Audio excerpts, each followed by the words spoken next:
Any hopes of long-lasting relief at the Bowser are being turned on their head. More volatility in the Middle East is sparking more uncertainty in our own markets. And it's not just at the pump where Australians are counting the cost.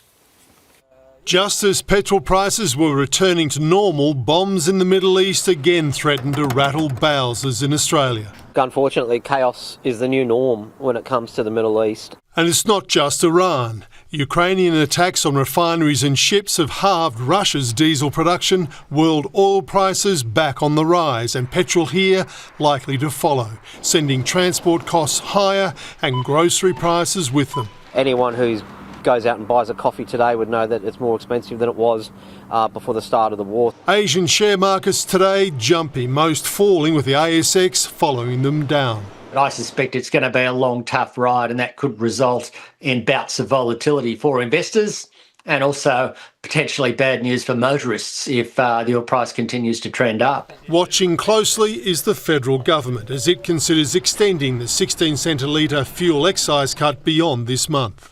The government is eager to keep faith with voters as yet another poll shows support for One Nation falling. One Nation dropping 3 points in Resolve, the coalition up 3, Labor steady and leading, with Anthony Albanese preferred Prime Minister and Pauline Hanson falling 8%. I think that what there is an indication is that Pauline Hanson is direct.